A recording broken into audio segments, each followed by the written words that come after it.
Bismillahirrahmanirrahim. Wal maqalatu utawi maqalah at-tasi'atu kang nomor 9 wathalathuna lan nomor 30 iku an ba'dil hukamai jinarito saking sebagiane ulama ahli hikmah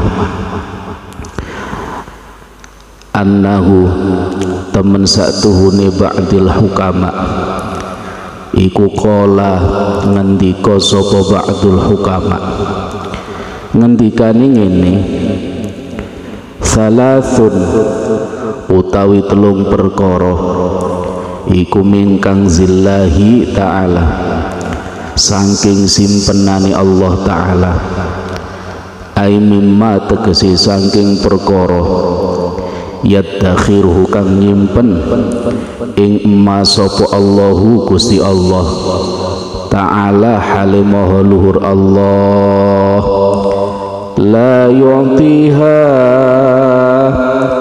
ora bakal aweh ing salah sapa Allahu Gusti Allah ilaman kecuali ing wong ahabbahu kang demen sapa Allah ing man. Artinya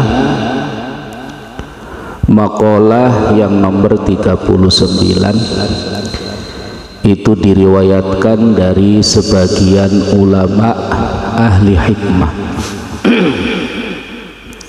Ulama ahli hikmah itu ay atibbail qulubi, artinya ulama yang ahli untuk mengobati penyakit-penyakit hati.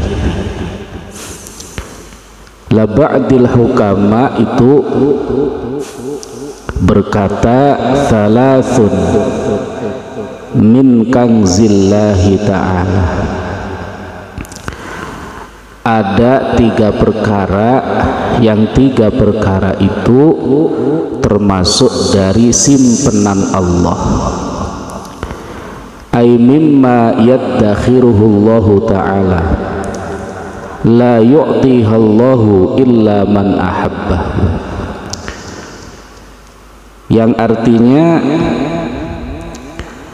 simpenan Allah itu atau 3 perkara yang menjadi simpanan Allah itu tidak akan diberikan oleh Allah kepada siapapun illa man ahabbahu, kecuali akan diberikan kepada orang yang dicintai oleh Allah.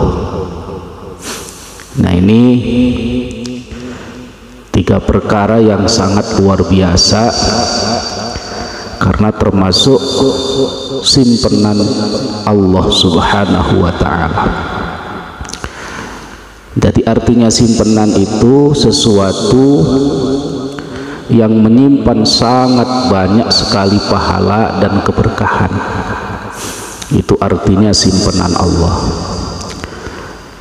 Lah 3 simpanan Allah ini tidak akan diberikan kepada siapapun kecuali akan diberikan kepada orang yang memang dicintai oleh Allah. Lah 3 perkara itu apa saja? Kita lanjutkan.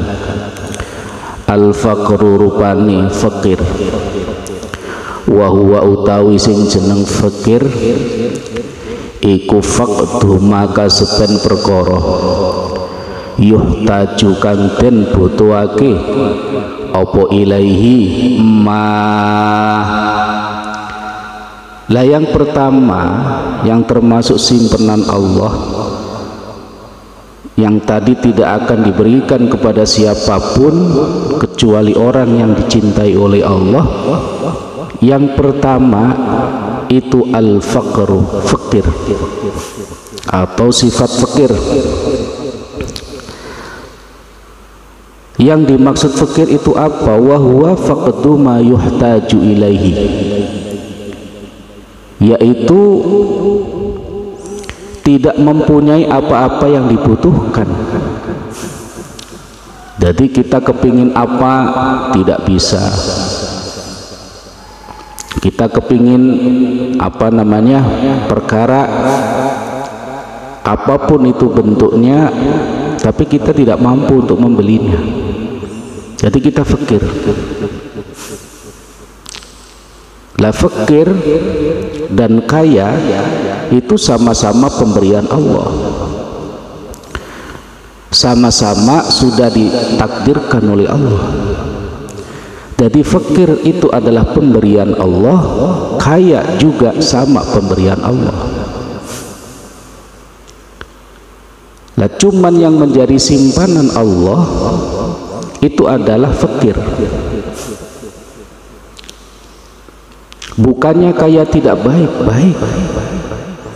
akan tetapi fakir adalah lebih baik.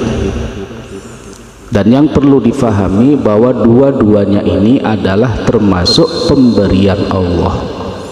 Jadi misalkan ada orang kaya, itu bukan karena dia terus kerja kerja keras dan lain sebagainya sehingga dia berhasil, enggak, itu pemberian Allah, memang sudah ditakdirkan kaya.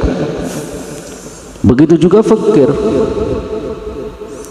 orang tidak memilih untuk fakir, tapi kalau sudah ditakdirkan fakir oleh Allah, dilalah setiap usaha apapun yang dilakukan tidak pernah berhasil, sehingga kefakiran ini menempel. Maka kalau sudah fakir, kepingin apapun ini tidak bisa, tidak mampu. Nah ini lah tergantung dari orang yang diberikan. Jadi diberikan fakir, diberikan kaya, tergantung. Karena dua-duanya ini adalah pemberian dari Allah Subhanahu wa ta'ala. Misalkan diberikan kaya, bersyukurlah, karena itu adalah pemberian Allah, bukan karena kerja keras orang yang jadi kaya, itu enggak. Karena kalau takdirnya tidak kaya, kerja sekeras apapun ini tidak akan bisa. Nah itu, jadi orang diberikan fakir oleh Allah, dia nerima, dia ridho, dia ikhlas, itu termasuk orang yang dicintai oleh Allah. Karena kefakiran ini tidak akan diberikan kepada orang yang tidak dicintai oleh Allah. Jadi kefakiran ini khusus diberikan kepada orang yang memang dicintai oleh Allah. Jadi sekali lagi, bukan kekayaan tidak baik, dua-duanya ini adalah pemberian dari Allah. Jadi misalkan yang kaya jangan merasa kekayaan itu hasil dari kerja kerasnya, bukan. Itu murni hakikatnya pemberian dari Allah. Maka jangan sampai salah dalam membelanjakan kekayaan atau menggunakan kekayaan. Diberi kenikmatan kekayaan, bersyukurlah kepada Allah, supaya kekayaan itu bisa membimbing dia lebih menjadi baik, atau membimbing dia menjadi lebih baik atau lebih berkah. Lah yang fakir sama. Jadi bukan Allah itu terus tidak memberikan kemampuan untuk, enggak. Fakir itu pemberian Allah, maka harus ikhlas dalam menerimanya. Nah ini yang pertama. Kita lanjutkan. Wal maradulan nomor loro utawa sakit. Wa huwa utawi marad iku ya ridu anyar teko apa marad lil badani maring badan, fayukhriju mongko ngetokake apa marad ing badan anil iktidali saking jejeg al khosi kang khusus. Lah yang nomor dua, yang termasuk menjadi simpanan Allah, yaitu adalah sakit. Sakit ini adalah salah satu simpanan Allah. Maka orang yang diuji sakit itu luar biasa, bukan satu kehinaan, bukan. Orang yang diuji sakit itu adalah cobaan dari Allah. Jadi bukan semata-mata karena gaya hidup dan sebagainya, enggak. Karena di dunia ini segalanya sudah diatur oleh Allah. Jadi bagi orang yang diberikan sakit tidak usah mengeluh, karena itu datangnya dari Allah. Yang nguji itu adalah Allah. Nah ini, jadi makanya kalau ujian itu mengenai badan seperti sakit, apapun penyakitnya, kalau itu cobaan dari Allah mengenai badan kita, maka akan menjadi kifarat lidzunub, menjadi pelebur dosa-dosa kita. Tapi kalau cobaan itu atau sakit itu mengenai hati kita, seperti difitnah, dijelek-jelekin terus sama orang lain, jadi selalu difitnah oleh orang lain, itu sakitnya mengenai hati. Maka cobaan yang mengenai hati itu akan menjadi naiknya derajat, naiknya pangkat seseorang di sisi Allah. Jadi kalau mengenai badan menjadi pelebur dosa-dosa, tapi kalau cobaan itu mengenai hati akan bisa menaikkan derajat seseorang.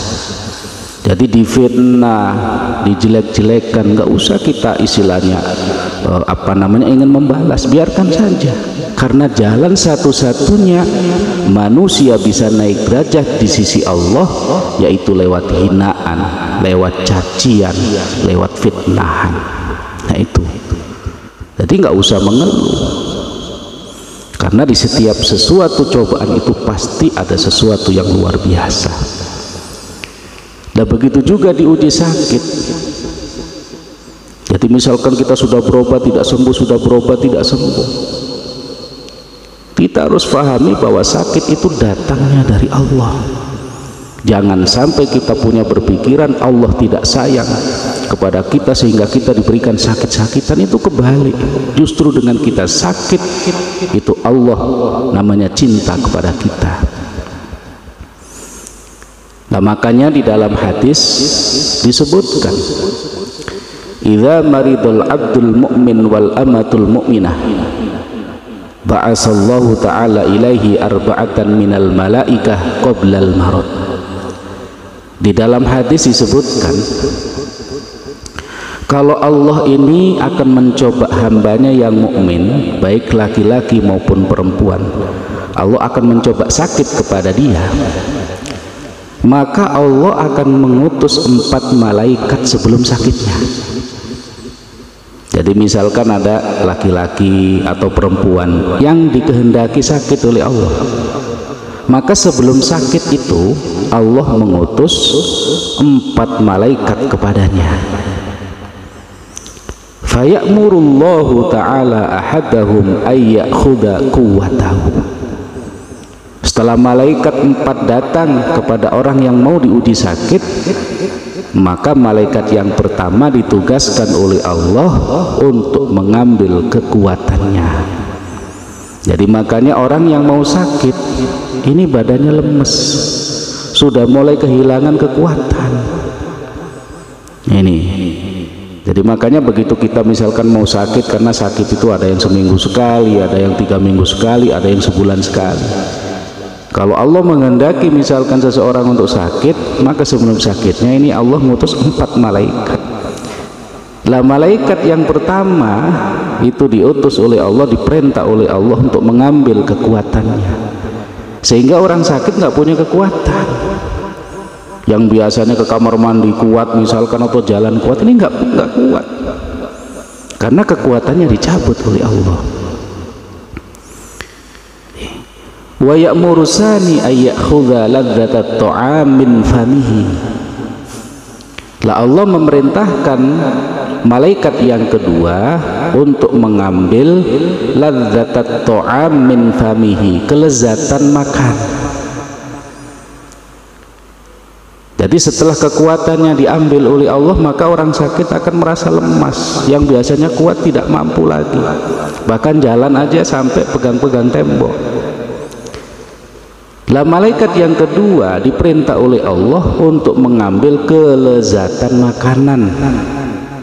Jadi makanya kalau orang sakit ini sudah mau sakit, ini sudah kerasa makanan nggak enak. Biasanya makan merasakan lezat. Biasanya kalau misalkan minum susu enak, minum teh kerasa enak. Ini nggak ada enak sama sekali, hambar. Bahkan misalkan yang bagi seneng sate, makan sate biasanya enak, ini nggak enak, nggak ada rasanya, hambar aja makanan itu. Kenapa? Karena sama malaikat kelezatan makanan atau lidah yang merasakan kelezatannya itu dicabut oleh malaikat atas perintah Allah. La wa ya'muru salisa ay ya'khudha nura wajhihi fayakunu musfirral wajhi. La malaikat yang ketiga diperintahkan oleh Allah untuk mengambil cahaya wajahnya atau nur wajahnya, fayakunu musfirral wajhi. La malaikat yang ketiga diutus oleh Allah untuk mengambil cahaya wajahnya. Maka orang sakit begitu diambil cahaya wajahnya, maka kelihatan pucat. Mau seganteng apapun, mau secantik apapun, itu akan pucat orang sakit. Kenapa? Karena nur wajahnya diambil oleh malaikat atas perintah Allah. Maka semua orang yang lagi sakit pasti pucat. Nah ini. Wa ya'muru ar-rabi'a ay ya'khudha jami'a dhunubihi fayakunu tahiran 'anidz dzunubi. Lah malaikat yang keempat diutus oleh Allah untuk mengambil semua dosa-dosa orang tersebut.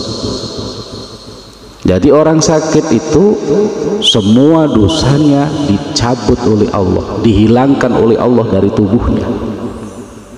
Nah ini kelebihan orang sakit. Jadi mau sakit panas, mau sakit apapun, yang nggak enak makan dan lain sebagainya, mau sembuhnya 2 hari, mau sembuhnya 3 hari, mau sakitnya misalkan 3 hari, mau sakitnya 1 minggu, 1 bulan, sama. Nah ini, lah biasanya ini adalah penyakit bulanan, yaitu panas dingin, yang kerasa bisa dialami oleh semua orang. Jadi penyakit panas dingin tiris atau tirisan. Nah ini malaikat yang keempat diutus oleh Allah untuk mengambil semua dosa-dosa orang yang sakit itu. Fayakunu tahiran 'anidz dzunubi, maka orang yang sakit itu tidak punya sedikit pun dosa. Tahiran, suci, 'anidz dzunubi, dari segala dosa. Nah, ini yang perlu kita pahami. Maka luar biasa sakit itu. Fa idza arada Allahu ay yushfiyahu ya'muru Allahu ta'ala al-malaka alladhi akhadha quwwatahu bi ay yadfa'aha ilaihi. Lah kalau Allah sudah menghendaki hamba yang dicoba sakit itu untuk sembuh, jadi dikehendaki untuk sembuh oleh Allah, artinya mau sembuh, maka malaikat yang pertama tadi yang mengambil kekuatannya atau kekuatan orang yang sakit ini diperintahkan oleh Allah untuk mengembalikan kekuatannya. Jadi perintah Allah, malaikat, balikin rasa kuat hambaku yang sakit tadi. Maka orang begitu mau sembuh ini merasa kuat, biasanya lemes, biasanya panas dingin, jalan saja susah. Kalau sudah mau sembuh ini sudah mulai merasakan kuat, ke kamar mandi jadi kuat. Kenapa? Karena sudah dibalikin kekuatannya oleh malaikat yang tadi mencabutnya. Nah itu. Wa ya'murul malaka alladhi akhadha ladzata ta'am bi ay yadfa'aha ilaihi. Lah malaikat yang kedua yang tadi ngambil kelezatan makanannya suruh balikin oleh Allah. Malaikat balikin. Maka malaikat yang kedua yang mencabut tadi kelezatan kenikmatan makan ini dikembalikan oleh malaikat yang mengambil tadi. Maka orang kalau sudah mau sembuh dari sakitnya, makanan mulai kerasa enak lagi. Yang biasanya nggak enak, hambar semua makanan, tidak ada rasanya, begitu mau sembuh dibalikin rasa lezatnya itu, sehingga nyicipi makanan itu sudah mulai kerasa enak. Air teh enak, kopi kok sudah enak, ngerokok sudah enak, dan sebagainya sudah mulai enak, karena kelezatan yang tadi dicabut sudah dikembalikan oleh malaikat. Wa ya'murul malakal ladzi akhadha nura wajhihi bi ayyadfa'ahu ilaihi. Lah malaikat yang ketiga yang tadi mengambil cahaya wajahnya, oleh Allah suruh mengembalikan lagi. Jadi makanya kata Allah, wahai malaikat, balikin lagi yang namanya cahaya wajahnya, sehingga orang kalau sudah mau sembuh ini, sudah mulai kuatnya balik, rasa enak makannya balik, terus wajahnya sudah mulai cerah lagi, nggak pucat lagi. Pucat itu karena nur wajahnya diambil oleh malaikat. Kalau mau sembuh dibalikin oleh malaikat atas perintah Allah. Jadi makanya setelah dibalikin, orang kalau mau sembuh ini sudah cerah lagi wajahnya, tidak pucat lagi. Wala ya'murullaha ta'ala wala ya'murullahu ta'ala al-malakal ladzi akhadha dhunubahu ayyadfa'aha ilaihi fayakhurul malaku lahu ta'ala sajidan fayaqulu ya rabbi kunna arba'ata amlakin minal malaikati fi amrika fa amartahum bi ayyusallimu ma akhadhu minhu falima lam ta'muruni bi an adfa'a ilaihi ma akhadtu minadz-dzunub. Lah malaikat yang pertama tadi sudah membalikkan kekuatannya, malaikat yang kedua sudah membalikkan rasa enak makannya, malaikat yang ketiga sudah mengembalikan nur wajahnya yang tadi kelihatan pucat menjadi tidak pucat lagi. Lah malaikat yang keempat ini tidak diperintah oleh Allah, yang tadi mengambil dosanya tidak diperintah untuk balikin dosanya. Pas malaikat mau ikut malaikat yang pertama 2, 3 kepingin mengembalikan dosanya, sama Allah dicegah. Ya bahasa kita, hei malaikat, kamu mau kemana? Belum diperintah kok sudah jalan. Itu bahasanya. Ya, kata malaikat, loh yang tadi sudah balikin ini, saya ingin balikin. Jangan, kata Allah. Lah karena tidak diperintah oleh Allah untuk balikin dosa, malaikat itu sujud kepada Allah, sujud kepada Allah. Lalu berkata malaikat sambil sujud, ya Rabbi kunna arba'ata amlakin minal malaika fi amrika. Kami ini 4 malaikat yang diutus oleh Engkau ya Rabb. Dan semua malaikat sudah mengembalikan apa yang mereka cabut tadi. Falima lam ta'muruni bi an adfa ilaihi ma akhadtu minadz-dzunub. Tapi kenapa engkau tidak memerintahkan saya untuk mengembalikan apa yang saya ambil daripada dosa-dosa, kata malaikat yang keempat tadi. Nah itu. Fayaqulu ar-rabbu jalla jalaluhu la yuhsinu min karami in amuruka antarudda dzunubahu ba'dama at'abtu nafsahu fil marad. Allah menjawab, wahai malaikat, tidak pantas bagiku untuk mengembalikan dosa-dosa hambaku yang sudah saya uji dengan rasa sakit. Tidak pantas kalau seandainya dosa-dosa itu saya kembalikan kepada hambaku yang sudah saya uji sakit. Fayaqulu al-malaku ya Rabbi ayu syai'in asna'u biha. Lalu malaikat berkata lagi kepada Allah, ya Rabb, apa yang saya lakukan dengan dosa-dosa ini? Fayaqulu lahu ar-Rabbu azza wa jalla idhab watrahha fil bahri. Lalu Allah menjawab, wahai malaikat, berangkat dengan membawa dosa-dosa itu dan buanglah ke laut. Ini perintah Allah.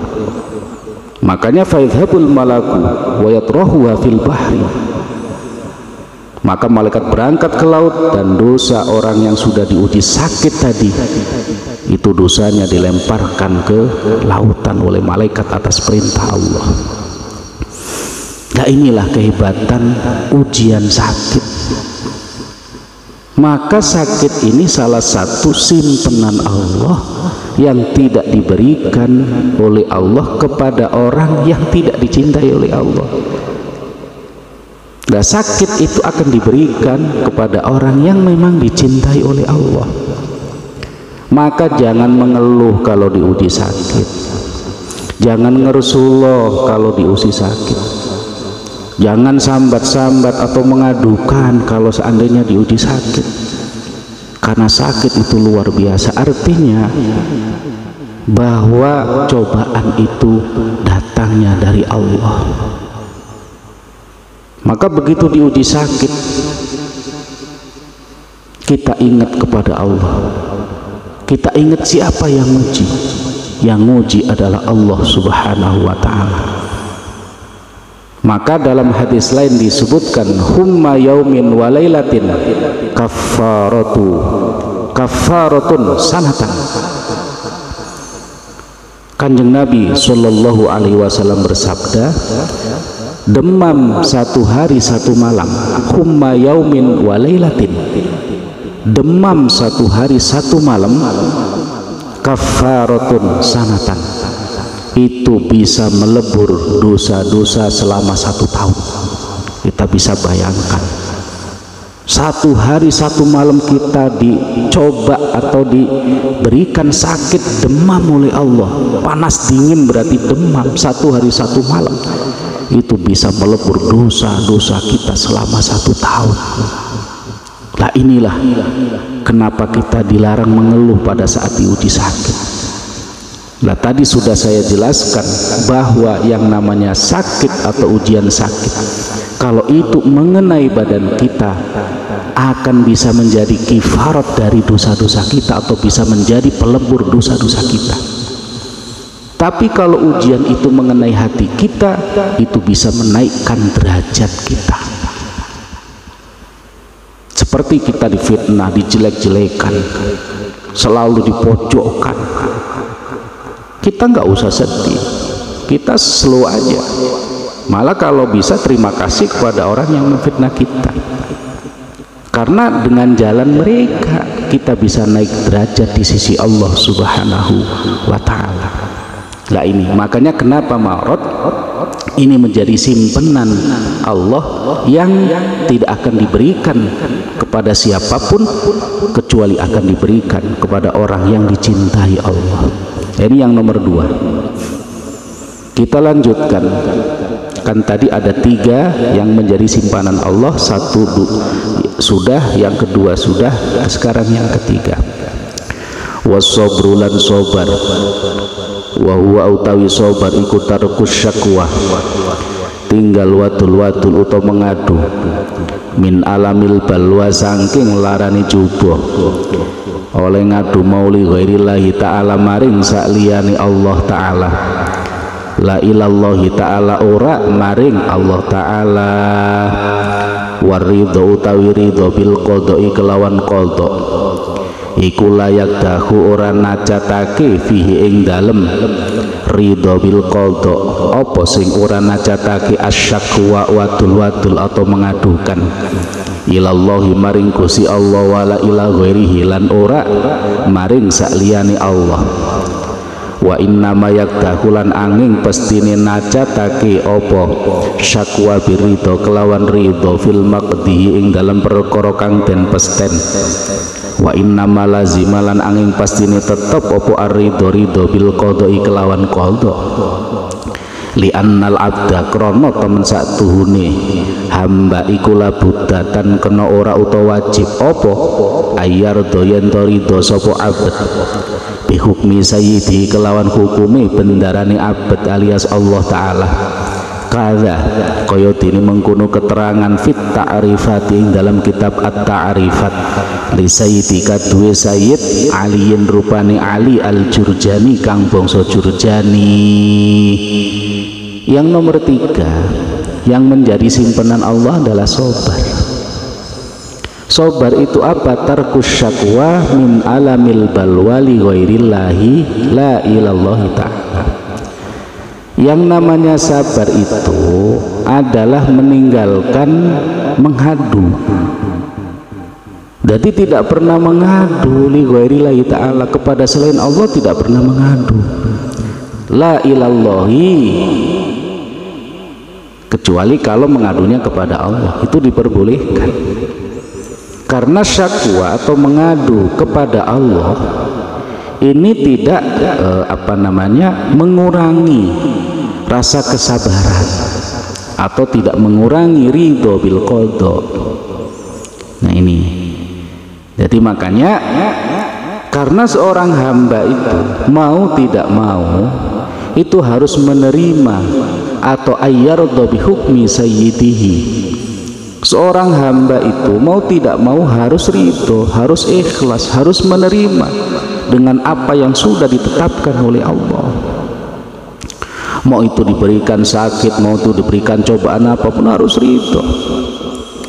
Jadi yang dinamakan sabar tadi adalah tidak mengadu dari sakitnya cobaan kepada selain Allah. La ilallahi ta'ala, kecuali kepada Allah mengadunya. Lah mengadu itu sendiri tidak mengurangi keridhaan atau keikhlasan dalam kita menerima qadha atau menerima takdir dari Allah kalau itu mengadunya kepada Allah. Jadi maka 3 perkara ini yang menjadi simpenan Allah, artinya sesuatu yang luar biasa disiapkan oleh Allah.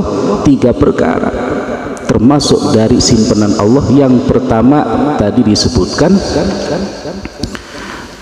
adalah al-faqru, yaitu fakir.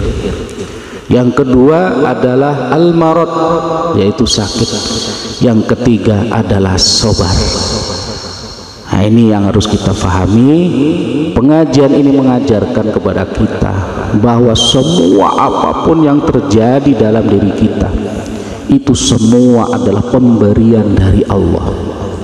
Bahkan kita seandainya bisa beramal baik, bisa beribadah, itu semata-mata karena anugerah dari Allah, bukan karena kemampuan kita.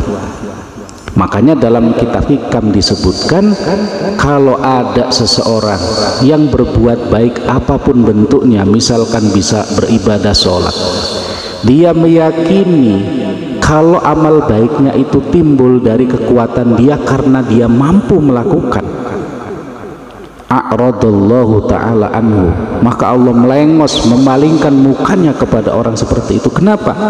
Karena dia bisa beramal baik itu semata-mata karena fadl dari Allah, karena anugerah dari Allah. Di sini pelajaran sangat banyak yang kita dapatkan. Maka hati kita harus selalu berdenyut menyebutkan nama Allah dalam hati sanubari kita. Kita harus selalu bersyukur kepada Allah, karena apapun yang diberikan oleh Allah kepada kita itu adalah pasti yang terbaik menurut Allah dan juga terbaik buat kita. Nah itu pengajian pada kali ini, mudah-mudahan bermanfaat untuk kita semuanya. Amin Allahumma amin. Ya Rabbi bil Mustafa balligh maqasidana waghfir lana ma madha ya wasi'al karami. Assalamualaikum warahmatullahi wabarakatuh.